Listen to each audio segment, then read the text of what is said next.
This video is going to take you from where you are today to a place where you are equipped with all the knowledge you need to develop your dream physique in just 8 minutes. But before we start, I want you to understand something. I was exactly where you are when I started my journey. So I started going to the gym and lift weights to develop my muscles and body, and as a result, fix my self-confidence and become the person I always wanted to be. At the beginning, I probably made every mistake possible. I did a full body split, which I'll cover later on this video, for a year. I didn't train hard enough, I wasn't close to the amount of calories and protein I needed, and if that's not enough, I didn't sleep enough so my body could recover from the workouts.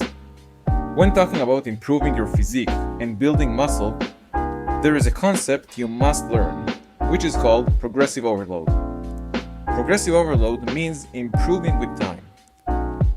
It basically means that you always try to either lift heavier weights, do more reps, improve your technique, or shorten your rest while working with the same weight. For example, if a week ago I bench pressed 225 for 10 reps for 3 sets with 2 minutes rest, today I'll either aim for 230 for 10 reps, 225 for 11 reps, or the same 225 for 10 reps with shorter rest between sets. Succeeding in any of them is an indication that I became stronger. Important note, we won't break our records every workout, as it depends on many variables. But it's important that over the long term, we maintain an uptrend of improvement. This is what I call the pyramid of aesthetic muscles. They move from the most important muscles to the least.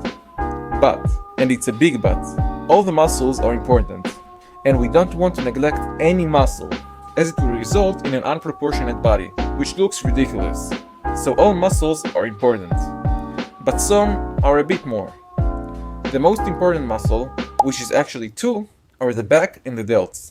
The reason I ranked them as number 1 is because these muscles widen your shoulders and upper body and give you that V-taper, which is the base to an aesthetic and well-rounded physique.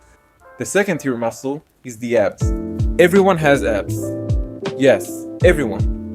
In order to see them, you need to get down to a low body fat, and if you want to improve their looks and visibility, train them at least twice a week. A low body fat will improve your V-taper, as a V-taper is the combination of wide shoulders and a narrow waist, which is the result of a low body fat. The next group of muscles are the chest, or more specifically the upper chest, and arms. These muscles are underdeveloped for most men, especially the upper chest, but they give you that masculine and powerful look, especially when you're at low body fat and your veins pop out. And the last group of muscles are the legs. Now, by any means, I'm not saying that you can neglect them, as they are extremely important to achieve an aesthetic and balanced physique, and are the most important muscle group for athleticism and day-to-day activities. Quick note, I personally don't isolate my calves, as massive calves are not only unaesthetic, but make you look bulky and unathletic. So unless you have tiny calves, I wouldn't recommend you isolating them. Developed quads will massively upgrade your physique and will give you that aesthetic, athletic, and muscular physique. When it comes to diet, most dudes make that mistake of shifting between bulk phases, or they're in a calorie surplus, meaning that they eat more calories every day than the amount they burn, to cut phases, where they're in a calorie deficit, which is exactly the opposite. They do that mistake by gaining a lot of fat during the bulk phases, and as a result, the cut is very long and aggressive. There are 2 reasons why that's a mistake. During the cut, they miss time they can dedicate to build muscle and get stronger. And while the bulk, they walk around with a physique they don't like, with excessive body fat and without visible abs. Instead, I prefer and recommend main gaining. Main gaining is a different kind of process, where you're in a very small calorie surplus and you gain weight slowly and steadily, with the purpose of gaining almost only muscle, with as little as fat as possible. I love it because A, you don't waste time cutting weight, so year-round you're in the process of getting stronger. And B, the diet is pretty loose, and if you learn and get used to it, you don't have to restrict yourself like in a cut. To do main gaining as best as possible, aim to a small surplus. Even 100 calories a day extra can do, and aim to gain around 400 to 500 pounds a week. Note that it can and it should vary from person to person. Make sure that you test what gives you the results you're seeking and feels best for you. When it comes to what to eat, I recommend eating at least 0.7 grams of protein per pound of body weight a day, which comes from mainly meat, eggs, and cheese. In addition, eating fruits and vegetables is extremely important, as it gives you vitamins and minerals that are vital for an optimized performance. I recommend you study more about it to maximize your health and results. There is this saying, you can't out-train a bad diet. I think it's partially true. When I was in the army, my diet was crap. I burned a ton of calories, ate a lot of low-quality calories. I wasn't close to the amount of protein I needed, but I saw great results. I wouldn't recommend it long-term, but even if you're at a place where your diet isn't perfect, don't use it as an excuse to not train. Next is sleep. There are tons of high-quality videos about sleep, and I recommend you watch them.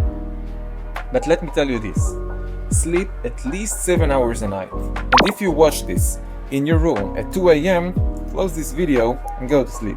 It seems like the world divides to 3 categories. Those who hate cardio, those who love cardio, and those who hate it but do it. Most influencers recommend doing low-intensity cardio.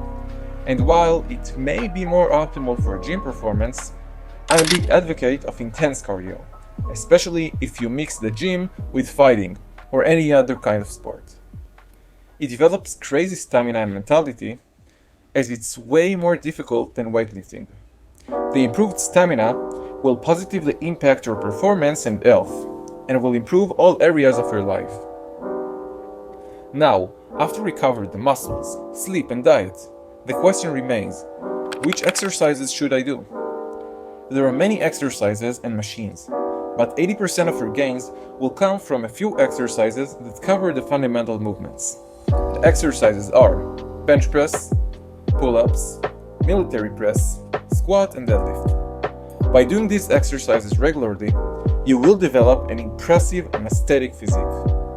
Other exercises you can include are incline bench press for the upper chest, bicep curls, tricep pushdowns, and lateral raises.